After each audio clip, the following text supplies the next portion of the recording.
Hello. Sir வந்துட்டேன் sir, address வந்துட்டேன் sir. பாத்தீங்களா? அங்கே இருக்கு. போலாமா? ஓட்டி சொன்னேன் 2260.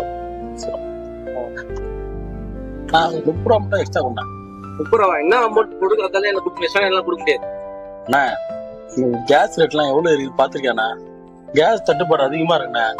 கொஞ்சம் புரிஞ்சுங்கண்ணா. இப்போ நீங்கள் ஒரு டீ கடைக்கு போகிற டீ கடையில் பார்த்தீங்கன்னா 5 ரூபா ஏற்றுட்டான். ஒரு ஹோட்டலில் போகிறீங்க, ஃபாஸ்ட் ஃபுட் போகிறீங்க, ஃபாஸ்ட் ஃபுட்டில் பார்த்தீங்கன்னா ஒரு சாப்பாடு 30 ரூபா ஏற்றுட்டாண்ணா. எல்லாமே விலைவாசி இருக்கு. நியூஸ்லாம் கொஞ்சம் பார்க்குறீங்களாண்ணா. இதை பற்றி நான் ஒரு 10 ரூபா எக்ஸ்ட்ரா கேட்டா ஆட்டோக்காரன் கெட்டவன்றீங்க. நாங்களும் மனுஷன் தானா, கொஞ்சம் பாருங்கண்ணா. சரி தரேன். ரொம்ப நன்றி. சிலிண்டர், கேஸ் போன்ற விலைவாசி ஏற்றம் காரணமாக மற்ற வியாபாரிகள் தங்களின் விலையை ஏற்றிவிட்டனர். ஆனால் எங்களைப் போன்ற ஆட்டோக்காரர்கள் இன்னும் விலையை மாற்றமே இல்லாமல் இருக்கிறது. எங்களுக்கும் உதவுங்கள்.